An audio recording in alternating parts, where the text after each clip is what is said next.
എൻ്റെ കഴിഞ്ഞതിൻ്റെ മുമ്പത്തെ വീഡിയോ ഒരു അവക്കാഡോ ട്രിങ്കിൾ ഡിഷ് ഉണ്ടാക്കുന്നതായിരുന്നു. അതിന് അത്യാവശ്യം നല്ല റെസ്പോൺസ് കിട്ടി. ആ വീഡിയോയിൽ ഞാൻ പറഞ്ഞിട്ടുണ്ടായി അടുത്തത് ഞാൻ എന്താ ഉണ്ടാക്കേണ്ടതെന്ന് നിങ്ങൾ തന്നെ പറ, ഞാൻ സെലക്ട് ചെയ്യുന്ന ആൾക്ക് തന്നെ ഞാൻ അത് അയച്ചു തരാമെന്ന്. അപ്പോൾ നമുക്ക് ലക്ഷ്മി വിജയ് എന്ന് പറഞ്ഞൊരു കുട്ടി പെൻ ഹോൾഡർ ഉണ്ടാക്കാൻ വേണ്ടി പറഞ്ഞിട്ടുണ്ടായിരുന്നു. കുറേ പേര് കുറേ സജഷൻസ് പറഞ്ഞിട്ടുണ്ടായി, പക്ഷേ നമുക്ക് എല്ലാം ഉണ്ടാക്കാൻ നിവൃത്തിയില്ല.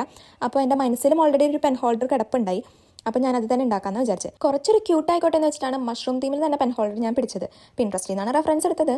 പക്ഷേ ഉണ്ടാക്കി വന്നപ്പോൾ ഇതൊരു മഷ്റൂം ആണോ അതൊരു ഒക്ടോബസിൻ്റെ ലുക്ക് ഉണ്ടോ എന്നൊക്കെ എനിക്ക് ഇടയിൽ വെച്ച് തോന്നി. പിന്നെ അത് ഡ്രൈ ആയി കിട്ടാൻ ഞാൻ കുറേ സാമഗ്രികൾ ഉപയോഗിച്ചിട്ടുണ്ടായിരുന്നു, അതൊന്ന് ഹോൾഡ് ചെയ്ത് വെക്കാനായിട്ട്. പക്ഷേ പെയിൻ്റ് അടിച്ചൊക്കെ വന്നപ്പോൾ പിന്നെയും ഒരു മഷ്റൂമിൻ്റെ ലുക്കിലേക്കൊക്കെ എത്തി. പക്ഷേ ഇതിന് ചെറുതായിട്ട് എനിക്കൊരു അബദ്ധം പറ്റി. കാരണം ഇതിൻ്റെ അകത്ത് പെന്നും ബ്രഷും പെൻസിലും ഒക്കെ വെക്കാൻ പറ്റുമെന്ന് എനിക്ക് വലിയ ഉറപ്പില്ലെന്നല്ല പറ്റില്ല. കാരണം ഞാനിത് ഹോൾ ഉണ്ടാക്കിയിട്ട് പിന്നെ ഡ്രൈ ആക്കാൻ വെച്ചല്ലോ. ആ ഡ്രൈ ആക്കാൻ വെച്ചതിൽ അതിൻ്റെ ആ വട്ടം എന്നുള്ള ഷേപ്പ് ചെറുതായിട്ടൊന്ന് ഓവലും പിന്നെ വേറെ എന്തൊക്കെയോ പറയാൻ പോലും പറ്റാത്ത ഇതിലേക്ക് അങ്ങോട്ടായി പോയിന്നേ. പിന്നെ ബ്രഷൊക്കെ ഏറ്റവും ചെറുതുണ്ടെങ്കിൽ വെക്കാം.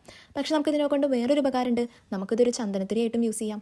ചന്ദനത്തിരി ഹോൾഡ് ചെയ്യണ ഒരു സാധനമായിട്ടും യൂസ് ചെയ്യാം. പിന്നെ ഇഷ്ടപ്പെട്ട് കഴിഞ്ഞാൽ ലൈക്കും ഷെയറും കമൻറ്റും സബ്സ്ക്രൈബും ഒന്നും ചെയ്യാൻ മറക്കരുത്. എല്ലാവർക്കും ബൈ.